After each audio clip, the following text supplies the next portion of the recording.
اللہ نے تو ساری چیزیں ان کے نفع کے لیے پیدا فرمائی ہیں، یہ پھر انسان پاگل ہی ہوا نا جو کوئی سورج کوئی خدا مان رہا ہے، اپنے خادم کو بھی کوئی سجدہ کرتا ہے؟ بتائیں، وہ شاید عطا فرمائی وآتاکم، وہ عطا فرمائی تمہیں من کل ما سألتم، جو شے بھی تم مانگتے تھے اللہ سے، اللہ نے وہ عطا فرمائی۔ آج کتنے لبرل اور سیکولر لوگ ہیں، مال آنے پر کیسے دشمن بن جاتے ہیں۔ یہ کرسی اور عہدہ ملا، تم نے یہ عہدہ اور کرسی بھی اللہ کے خلاف ہی چلانی شروع کر دی، رسول اللہ علیہ وسلم کے حق کی بھول گئے تم، بتائیں کیا بنے گا پھر۔ ایسا آیا لیکن اللہ تعالیٰ کا دین بھول گیا، عہدہ آیا اللہ کا دین بھول گیا، عہدہ آیا اللہ تعالیٰ کے دین کا دشمن ہو گیا بندہ، تو بتائیں وہ عہدہ اس کے لیے انعام نہیں ہے، وہ پیسہ اس کے لیے انعام نہیں ہے، وہ اس کے لیے سزا ہے۔ پاس آنے والی دولت نعمت نہیں ہے، ہر بندے کے پاس آنے والا عہدہ دولت نہیں ہے، ہر بندے کے پاس آنے والی حکومت وہ نعمت نہیں ہے۔ یہ شہر کے اندر علماء زیادہ ہوں، یقین کریں وہاں کا حاکم دین کو پسند کرنے والا ہے، اور جہاں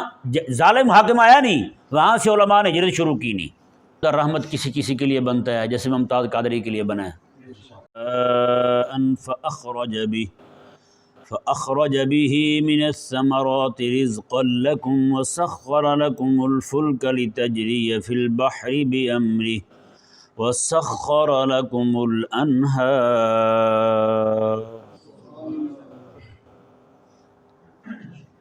اس آیہ مبارکہ میں اور اگلی آیات کریمہ میں اللہ تبارک و تعالی نے اپنے انعامات عالیہ کا ذکر فرمایا۔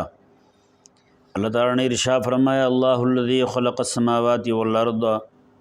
اللہ تعالیٰ نے آسمانوں کو اور زمینوں کو پیدا فرمایا،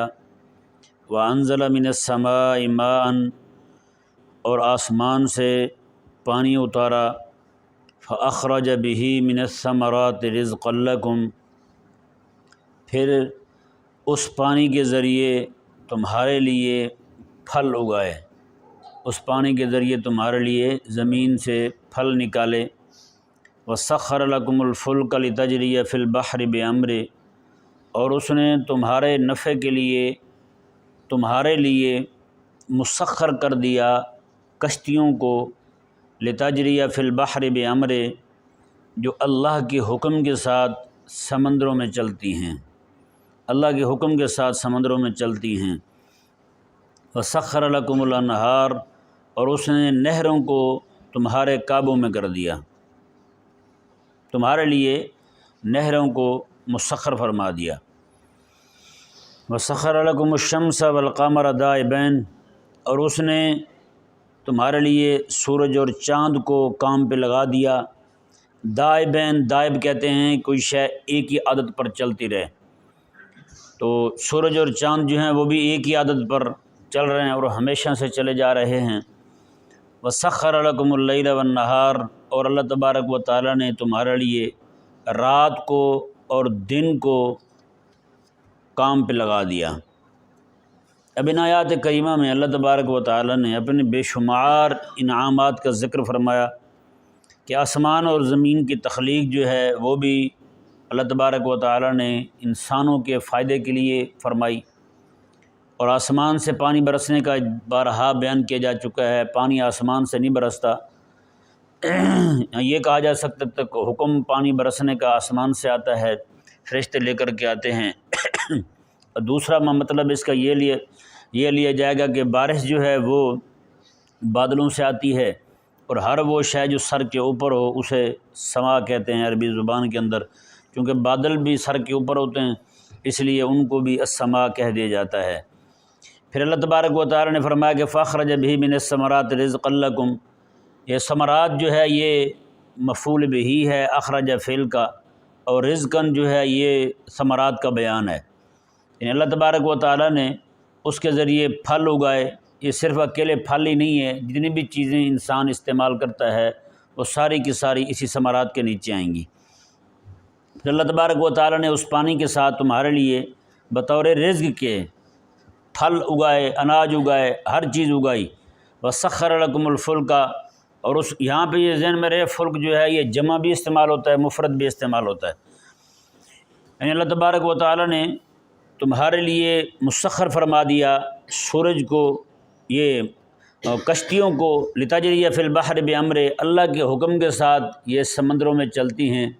اتنی بڑی بڑی کشتیاں، چھوٹی سی چھوٹی شے بھی پانی میں ڈوب جاتی ہے، اور اتنے بڑے بڑے باہری بیڑے پانی کے اندر تیر رہے ہیں، یہ محض اللہ تعالیٰ کا حکم ہی تو ہے، اور کیا ہے۔ آج جو لوگ جو ہیں اس میں وہ ٹیکنالوجی ڈھونڈتے رہے ہیں، فلاں چیز ہے تو فلاں ہے، فلاں روک کے رکھتی ہے، وہ جو روک کے رکھتی ہے نا وہ بھی اللہ تعالیٰ نے ہی پیدا فرمائی ہے جی۔ وہ کہتے ہیں وہ چیز بڑی ہو تو اس میں یہ ہو جاتا ہے تو وہ ہو جاتا ہے، تو اس لیے وہ شکل اس کو جو نا یہ کرتی ہے، وہ یہ ساری باتیں بات کی ہیں۔ اصل ان چیزوں کو پیدا فرمانے والا بھی اللہ تبارک و تعالیٰ ہی ہے، ہاں اس نے ہی اس میں ان چیزوں کو پیدا فرمایا ہے کہ وہ پانی کو، اور اسی نے حکم دیا ہے۔ آج وہ جو ہے نا وہ پانی اپنے اندر اس چیز کو سمو نہیں رہی، اپنے اندر کھینچ نہیں رہی، اور دیکھیں کئی بار ڈوب بھی جاتی ہیں کشتیاں، ڈوبتی نہیں ڈوبتی، اللہ تبارک و تعالیٰ کا جب حکم آتا ہے تو پھر ڈوب بھی جاتی ہیں۔ اگر یہ کہیں کہ وہی چیز ہی ان کو نہیں ڈوبنے دیتی تو تب بھی تو وہ چیز ہوتی ہے، پھر کیوں ڈوب جاتی ہیں؟ تو محض مطلب یہ ہوا کہ اللہ تبارک و تعالیٰ کا جب تک حکم ہے تب تک تیرتی رہیں گی، چلتی رہیں گی، جس کے لیے اللہ تبارک و تعالیٰ کا فیصلہ آ جائے تو وہ ڈبو دی جاتی ہے۔ اللہ تبارک و تعالیٰ نے ارشاد فرمایا وسخر لکم الانہار، اور نہریں تمہارے قابو میں کر دیں۔ اب بتائیں کتنی بڑی بڑی نہریں ہیں، کتنے بڑے بڑے دریا ہیں، انسانوں کو جس طرف دل چاہتا ہے ان کو موڑ کے لے جاتے ہیں۔ بڑے بڑے دریاؤں کا رخ موڑ دیا انہوں نے، ان کو جناب بڑے بڑے ڈیم بنا لیے، پانی وہیں ذخیرہ کر لیا، جی وہاں سے چاہا جب چاہا پانی کھول دیا، پھر دریا بہنے شروع ہو گئے۔ تو اللہ تعالیٰ نے فرمایا کہ اتنا بڑا پانی جو ہے وہ بھی ہم نے تمہارے قابو میں کر دیا ہے۔ سمندر بھی قابو میں ہے، دریا بھی قابو میں ہیں، نہریں بھی قابو میں ہیں، کھال بھی قابو میں ہیں۔ اور اللہ تعالیٰ نے ارشاد فرمایا وسخر لکم الشمس والقمر دائبین، اور سورج اور چاند جو ہے یہ بھی ہم نے تمہارے قابو میں کر دیے ہیں، یعنی تمہارے کام میں لگا دیے ہیں۔ ہمارے قابو میں مطلب یہ نہیں ہے کہ ہمارے ہی کہنے پہ طلوع ہوتا ہے غروب ہوتا ہے، مطلب یہ ہے کہ ہم اس سے کیسے نفع اٹھا رہے ہیں۔ آج اندازہ لگائیں کیسے جناب لوگ جو ہیں وہ پہلے کچھ عرصہ پہلے تک یہ کسی کے خیال میں بھی نہیں تھا کہ اس طرح بجلی جمع کر کے جناب یہ استعمال کرتے رہیں گے رات کو بھی، تھا کسی کے ذہن میں؟ کچھ بھی نہیں تھا۔ لیکن اللہ تبارک و تعالیٰ نے جو ہے وہ وقت آنے پر ایک ایک چیز ان پر کھولی ہے کہ لوگ جو ہیں وہ گاڑیاں بھی ہیں وہ بھی جناب چلتی جا رہی ہیں، چارج ہوتی جا رہی ہیں، کوئی پیٹرول کا خرچہ بھی نہیں آ رہا۔ تو اس طرح اللہ تبارک و تعالیٰ نے فرمایا وسخر لکم الشمس، آپ دیکھیں سورج کہاں پہ ہے، کام کہاں پہ لیا جا رہا ہے اسے، چاند کہاں پہ ہے اور کام کہاں پہ لیا جا رہا ہے۔ سورج جو ہے یہ اپنی تپش کے ساتھ پھلوں کو پکاتا ہے، اور چاند جو ہے اپنی روشنی کے ساتھ ان میں رس ڈالتا ہے پھلوں کے اندر۔ کہاں پہ کھڑا ہوا ہے سورج، کہاں پہ کھڑا ہوا ہے چاند؟ جی تو اللہ تعالیٰ نے جو فرمایا تمہارے کام پہ لگایا۔ آج پھل جو میٹھے کھا رہے ہیں، کوئی بندہ کہے جی میں تو سورج تک پہنچ نہیں پاتا، مجھے کون سا نفع ہوتا ہے سورج کا؟ تو بھائی یہی تو نفع ہو رہا ہے۔ آج آم میٹھے مل رہے ہیں نا کھانے کو، تو کس نے میٹھے کیے ہیں؟ کس وجہ سے میٹھے ہوئے ہیں؟ یہ اللہ تبارک و تعالیٰ کے اس حکم کی وجہ سے میٹھے ہوئے ہیں۔ جیسے اللہ تبارک و تعالیٰ نے ایک بار فرما دیا تھا چاند کو، ایک بار فرمایا تھا سورج کو تو نے پکانا ہے، تو نے رس ڈالنا ہے، وہ آج تک کیے جا رہے ہیں۔ اللہ اکبر کبیرہ۔ اللہ تعالیٰ نے ارشاد میں وسخر لکم اللیل والنہار، اور اس نے جناب رات کو اور دن کو تمہارے قابو میں کر دیا ہے۔ رات اور دن سے کتنے نفع اٹھا رہے ہیں ہم۔ رات ہے ہمارے پاس تو رات کو کتنے کام کرتے ہیں، دن ہے تو دن کو کتنے کام کرتے ہیں۔ تو یہ سارے کا یعنی یہ اب یہاں تک وہ سارا بیان ہو گیا جو چیزیں اللہ تعالیٰ نے انسانوں کے لیے پیدا فرمائی ہیں۔ یہ ساری پیدا کرنے کا مقصد جو ہے نا اس کے پیچھے بھی ایک حکمت کار فرما ہے۔ وہ حکمت کار فرما یہ ہے، اللہ تعالیٰ نے فرمایا کہ زمین ہو گئی، آسمان ہو گیا، چاند ہو گیا، سورج ہو گیا، کشتیاں ہو گئی، یہ ساری چیزیں جو ہیں یہ ہم نے تمہارے نفع کے لیے پیدا فرمائی ہیں، تمہاری خدمت کے لیے پیدا فرمائی ہیں۔ اللہ نے تو ساری چیزیں ان کے نفع کے لیے پیدا فرمائی ہیں۔ یہ پھر انسان پاگل ہی ہوا نا جو کوئی سورج کوئی خدا مان رہا ہے، اپنے خادم کو بھی کوئی سجدہ کرتا ہے؟ بتائیں کوئی کرتا ہے؟ سورج کو چاند کو سجدے کر رہے ہیں جی، وہ مٹی کی جناب مورتیاں بنا کے ان کو پوج رہے ہیں، لکڑی کی جناب جو ہے وہ خدا بنا کے ان کی پوجا پاٹ کی جا رہی ہے۔ تو اللہ تعالیٰ نے فرمایا کہ ہم نے تو تمہاری خدمت کے لیے پیدا کیے تھے، تم ان کی نوکری کے ان کی عبادت کے لیے کھڑے ہو گئے۔ چلو نوکری ہوتی تو سمجھ میں آنے والی بات تھی کسی کے بھی، لیکن تم تو ان کی پوجا کے لیے کھڑے ہو گئے۔ جس خالق اور مالک نے تم سب کو پیدا کیا تھا، تم تو سب سارے کے سارے اس کے غلام ہو، تو پھر تم اللہ تعالیٰ کی بارگاہ میں کیوں نہیں جھکے؟ تم ان لکڑیوں کے سامنے، سورج کے سامنے، چاند کے سامنے، پتھروں کے سامنے، مٹی کے سامنے، ان کے سامنے جھک گئے ہو۔ یہ تمہاری خدمت کے لیے پیدا کیے گئے تھے۔ اللہ اکبر کبیرہ۔ اللہ تبارک و تعالیٰ نے ارشاد فرمایا جی اگلی آیت مبارکہ کو دیکھیں، وَآتَاكُم مِّن كُلِّ مَا سَأَلْتُمُوهُ، پھر چونکہ پچھلے جتنے بھی چیزیں بیان کی گئی ہیں سارے اللہ کے انعامات ذکر کیے گئے ہیں، آسمانوں کی تخلیق، زمین کی تخلیق، آسمانوں سے پانی کا برسنا، پھر پھلوں کا پیدا ہونا، پھر کشتیوں کا انسانوں کے قابو میں ہونا، پھر رات اور یہ نہروں کا اس کے قابو میں ہونا، پھر سورج اور چاند کا اس کے لیے نفع مند ہونا، پھر رات اور دن کا اس کے لیے نفع مند ہونا، یہ اتنی ساری یعنی کہ مختصراً تو اجمالاً تو کوئی 8 نعمتوں کا ذکر ہوا، 8-9 نعمتوں کا ذکر ہوا، لیکن حقیقت کے اندر ان میں کروڑوں نعمتیں ہیں جو اللہ تبارک و تعالیٰ نے یہ چند لفظوں کے اندر بیان فرما دی ہیں۔ آگے ایک اور نعمت ذکر فرمائی اللہ تعالیٰ نے، وَآتَاكُم مِّن كُلِّ مَا سَأَلْتُمُوهُ، اللہ نے فرمایا کہ اور اللہ نے تمہیں ہر وہ چیز عطا فرمائی جو کچھ تم مانگتے تھے۔ من کل ما، یہ کل جو ہے یہ اس میں استثناء والی بات نہیں ہے، یعنی ہر وہ شے عطا فرمائی، وآتاکم، وہ عطا فرمائی تمہیں، من کل ما سألتموہ، جو شے بھی تم مانگتے تھے اللہ سے، اللہ نے وہ عطا فرمائی۔ اب یہاں پہ یہ اشکال وارد ہوتا ہے کہ ہم تو بہت ساری دعائیں مانگتے رہتے ہیں جو ہمیں چیز میسر نہیں آتی، انسان کی بڑی ساری خواہشات ہوتی ہیں، یہ بھی مل جائے، یہ بھی مل جائے، یہ بھی مل جائے، وہ ملتا نہیں ہے ہمیں جی۔ تو اس کا جواب یہ ہے کہ پچھلی جو آیات کریمہ ہیں ان میں انعامات کا ذکر ہوا ہے، تو آتاکم من کل ما سألتموہ بھی یہاں بھی انعام ہی مراد ہوگا۔ کیا مراد ہوگا؟ انعام مراد ہوگا، یعنی اللہ تعالیٰ نے فرمایا کہ ہر وہ شے، یعنی مانگتے تم بہت ساری چیزیں ہو اور ہم تمہیں وہ دیتے ہیں جو انعام ہو تمہارے لیے، جو تمہارے لیے نفع مند ہو، جو تمہارے دین کے لیے، تمہاری دنیا کے لیے نافع شے ہو، ہم وہ عطا فرماتے ہیں۔ کیونکہ اب بہت ساری چیزیں انسان تو مانگتا رہتا ہے، اپنے طور پر مانگتا ہے، لیکن حقیقت کے اندر وہ شے اس کے لیے نقصان دہ ہوتی ہے۔ اس مسئلے کو شیخ سعدی رحمہ اللہ نے بڑے زبردست طریقے سے سمجھایا ہے۔ شیخ سعدی رحمہ اللہ ارشاد فرماتے ہیں کہ ایک باپ جو ہے نا، وہ اس کے پاس پورے ٹین پڑے ہوئے تھے شہد کے، اب بیٹا جو ہے وہ مانگے، باپ دے ہی نہ، بیٹا روئے، عام بندہ دیکھنے والا کہنے لگا کہ یار یہ کیسے ظلم کرتا ہے، اتنے ٹین پڑے ہوئے تیرے پاس شہد کے، تیرا سگا بیٹا تم سے مانگ رہا ہے، تو چاٹنے کو دیتا نہیں ہے اس کو، شہد دینا اپنے بیٹے کو۔ تو شیخ سعدی رحمہ اللہ فرماتے ہیں اس باپ نے اس کو جو جواب دیا، وہ جواب اس آیت مبارکہ کو سمجھنے میں بھی بڑی آسانی ملے گی۔ باپ نے کہا کہ دیکھو بات سنو، میرا بیٹا جو ہے اس کا مزاج جو ہے وہ گرم ہو گیا ہے۔ کیا ہو گیا ہے؟ گرم ہو گیا ہے، یہ شہد بھی گرم ہے،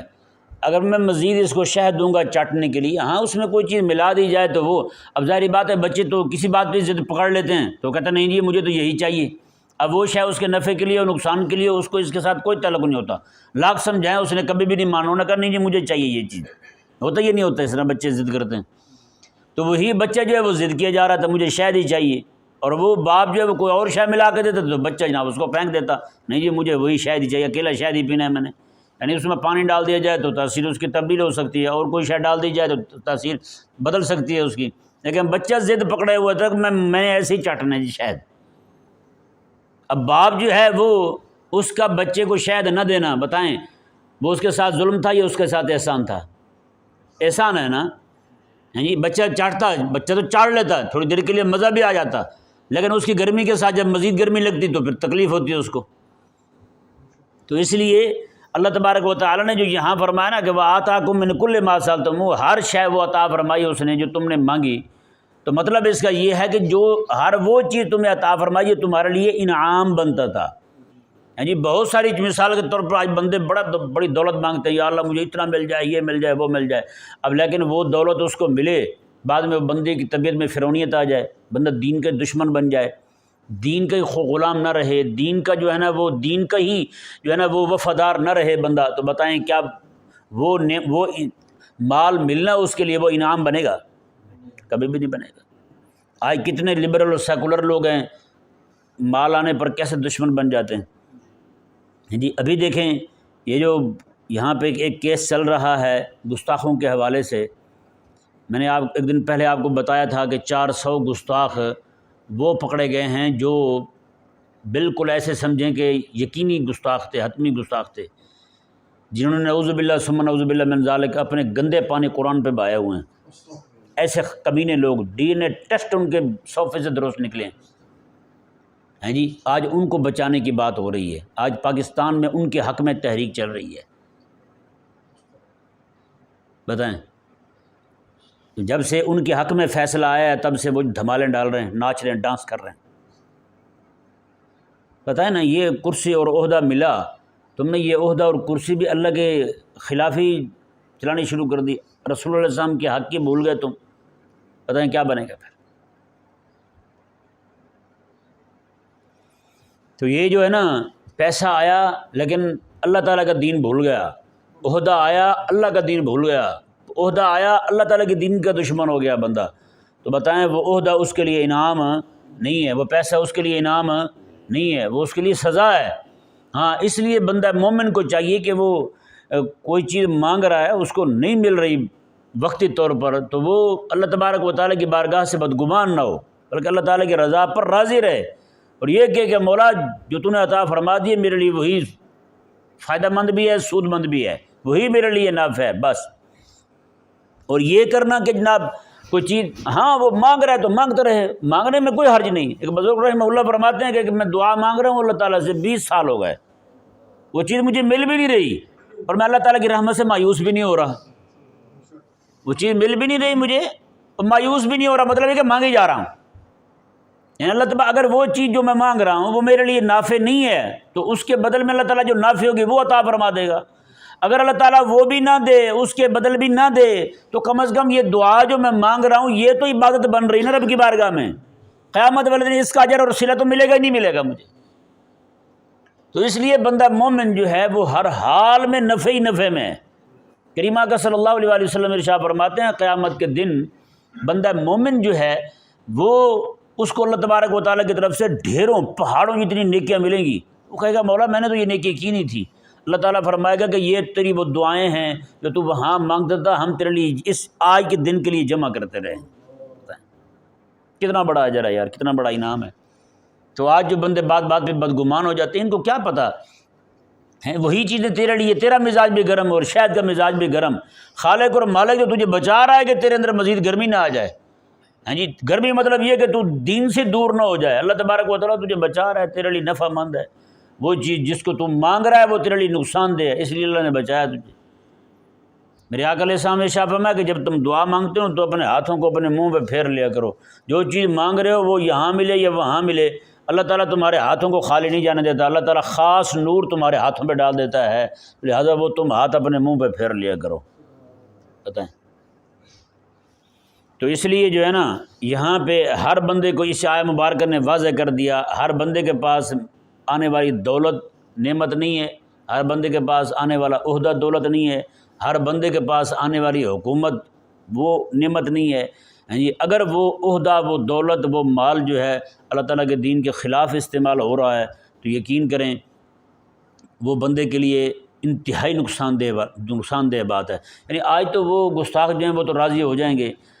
اہل کفر بھی راضی ہو جائیں گے، تمہیں شاباشی دے دیں گے، لیکن وہ ایک شاعر ہے اس نے بڑے زبردست بات کی ہے، اس نے کہا کہ تجھے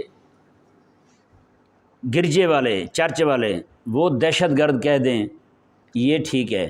یہ برداشت ہے، اس بات سے ڈر کہ تجھے مسلمان غدار کہہ دیں، ہے نا؟ جس بند مطلب یہ ہے کہ جس کو وہ دہشت گرد کہہ رہے ہیں وہ ان کا دشمن ہے، اور جس کو وہ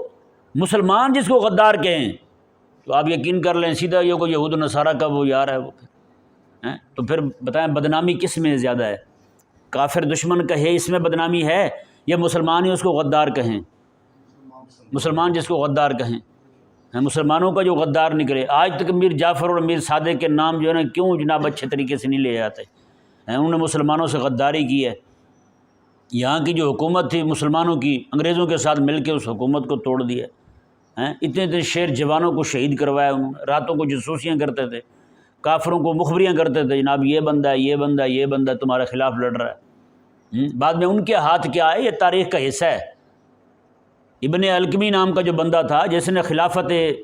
بنو عباس کو توڑا تھا، ہلاکو اور چنگیز جو ہے نا ان کے ساتھ مل گیا تھا، تتاریوں کے ساتھ مل کے اتنی بڑی بدماشی کی تھی، اس کا ایک قصے رلانے والا ہے بھائی ابن القمی کا، یہ بھی بغداد کا رہنے والا تھا اور وزیر بنا ہوا تھا سلطان خلیفہ کا، بنو عباس میں سے جو خلیفہ تھا بغداد میں، اس نے وہیں بیٹھ کے اس نے کتنے سارے خط لکھے ان تتاریوں کو، یہ جو ہلاکو خان چنگیز خان تھے، ہلاکو کا پوتا جو تھا، اس کو خط لکھے کہ تو آ ادھر میں تیرے ساتھ ہوں، ہیں وہ جب آیا یہاں پہ اس نے آ کر کے جناب ایک اس کی فوج کو بڑی سیاست کے ساتھ سازش کے ساتھ ساری فوج کو کسی علاقے میں بھیج دیا، ان کو وہیں بھیج دیں جی لڑیں جا کے، یہ کریں وہ کریں۔ پورا بغداد جب فوج سے خالی کر دیا، ادھر ان کو کہا کہ آپ آ جائیں، اب کوئی بھی نہیں ہے یہاں پہ۔ یہ تتاری لوگ جو ہیں وہ چنگیزی یہ وہاں پہ پہنچ گئے، اس نے آ کر کے بڑے سکون کے ساتھ بغداد پہ جناب حملہ کیا، باہر بیٹھ گئے، آ کے اس نے پیغام بھیجا، آج یہ آ کے ملا خفیہ طور پہ اس کو، ہاں جی ملاقات کر کے اس نے کہا ہاں جی خلیفہ آ جائے جی، خلیفہ کو بلا لیا، خلیفہ کو کہا کہ اب تو اپنے علماء کو بلا، حفاظ کو بلا، محدثین کو بلا، مصنفین کو بلا، مدرسین کو بلا۔ اس نے ان سب لوگوں کو پہلے بلایا، عوام کو بغداد شہر میں رہنے دیا، پہلے ان سب لوگوں کی گردنیں اتاری،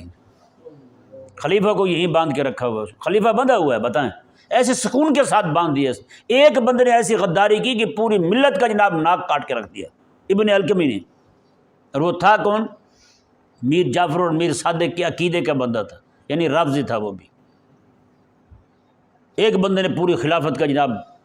تیا پانج کر کے رکھ دیا، صفایا کر دیا ایک بندے نے بس۔ اور انہوں نے اس ایک بندے کی غداری کی وجہ سے 1,06,00,000 بندے قتل ہوئے ہیں بغداد میں، اس ایک بندے کی وجہ سے۔ اور انہوں نے وہاں پہ وہ ظلم و ستم کی جناب کہانیاں بنائی ہیں بیٹھ کے، ہیں جی اکیلے علماء محدثین، کسی محدثین جو ہے نا ان کی گردنیں اتار کے، گردن ایک دوسرے کے اوپر رکھ کے اس طرح مینار کھڑے کیے، یہ محدثین ہیں، یہ جناب قرآن کی تفسیر کرنے والے ہیں، یہ طالب علم ہیں، یہ فلاں یہ فلاں، اس طرح کر کے۔ آپ کو پتہ ہے آج بھی بغداد میں چلے جائیں، گلی گلی کے اندر وہاں پہ بڑے بڑے علماء کے مزار، امام آلوسی رحمہ اللہ، جنید بغدادی رحمہ اللہ ہیں، بایزید بستامی رحمہ اللہ ہیں جی، معروف کرخی رحمہ اللہ، کہاں ہیں؟ یہ سارے بغداد میں ہیں جی۔ حضرت شیخ عبد القادر جیلانی کو دیکھ لیں، باقی سارے بزرگ، امام ابو حنیفہ رضی اللہ عنہ، یار یہ وجہ یہی تھی، یہاں پہ حکمران رہتے تھے، وہیں پہ علماء رہتے تھے، کیونکہ حکمرانوں کو دین پسند تھا۔ یہ ذہن میں رہے جس شہر کے اندر علماء زیادہ ہوں، یقین کریں وہاں کا حاکم دین کو پسند کرنے والا ہے، اور جہاں ظالم حاکم آیا نہیں وہاں سے علماء نے ہجرت شروع کی نہیں، تو وہی ہوا۔ تو بغداد کے اندر آج بھی آپ جا کے دیکھ لیں، سچی بات ہے، میں تو حیران ہو گیا، بڑے بڑے نام جن کی کتابوں میں آج ہم پڑھتے ہیں، وہاں بندہ دنگ رہ جاتا ہے جناب، وہاں ایسے مزار قبریں بنی ہوئی ہیں شادی سے، آپ شہنشاہ قبرستان میں چلے جائیں، لیکن خدا کا شکر ہے کہ وہاں نام لکھے ہوتے تھے جناب، پڑھ لیتے تھے جناب یہ فلاں اتنا بڑا محدث، اتنا بڑا امام، بتائیں۔ یہاں پہ عارف عالم لوہار جو ہے نا، اس کی قبر پہ فاتحہ پڑھنے کے لیے باقاعدہ گنبد بنا رکھے، لوگ جاتے ہیں وہاں۔ امام احمد بن حنبل رضی اللہ تعالیٰ عنہ کے مزار کو بھی تالا لگا ہوا ہے، بتائیں۔ حضرت امام ابو یوسف رحمہ اللہ کے مزار کو بھی تالا لگا ہوا ہے، وہاں اجازت ہی نہیں ہے جانے کی، انہی کی وجہ سے۔ تو ابن القمی جو ہے نا، اس نے جناب اتنے سارے علماء کو ہاں جی شہید کروا دیا، اور یہ واقعہ کوئی زیادہ دیر کا نہیں ہے، حضرت سیدنا شیخ عبد القادر جیلانی رضی اللہ تعالیٰ عنہ کی وفات کے کچھ ہی سالوں بعد ہوا ہے، کچھ ہی سالوں بعد ہوا ہے، اور بغداد محلہ میں ہوا سارا۔ اللہ اکبر کبیرہ۔ تو یہ جو ہے نا، وآتاکم من کل ما سألتموہ، ہر ایک کے پاس عہدہ آ جائے، وہ عہدہ اس کے لیے رحمت ہو، یہ ضروری نہیں ہے۔ یہ عہدہ ہی تو تھا سلمان تاثیر کے پاس، جس نے عہدے کا نفع اٹھاتے ہوئے گستاخوں کی حمایت کی، پھر گستاخیاں کرتے ہوئے خود بھی مارا گیا ہیں۔ عہدہ رحمت کسی کسی کے لیے بنتا ہے، جیسے ممتاز قادری کے لیے بنا ہے نا۔ ہاں، عہدہ رحمت جو ہے نا وہ کسی کسی کے لیے بنتا ہے، اس رحمت بھی تبھی عہدہ قربان کیا ہے تو رحمت بنا ہے اس کے لیے بھی۔ ہاں، یہ بھی ذہن میں رہے مسئلہ۔ اللہ تبارک و تعالیٰ نے ارشاد فرمایا وآتاکم من کل ما سألتموہ، اور اس نے ہر شے تمہیں عطا فرمائی، اللہ تبارک و تعالیٰ نے جو بھی تم نے مانگا۔ وَإِن تَعُدُّوا نِعْمَةَ اللَّهِ لَا تُحْصُوهَا، اللہ کی نعمتوں کو اگر تم گننا چاہو تو لا تحصوها، بالکل تم شمار نہیں کر سکتے۔ ان الانسان لظلوم کفار، بے شک انسان جو ہے یہ بہت زیادہ ظلم کرنے والا، کفار، اور بہت زیادہ ناشکرہ ہے، شکر نہیں کرتا یہ۔ اللہ تبارک و تعالیٰ سمجھنے کی توفیق عطا۔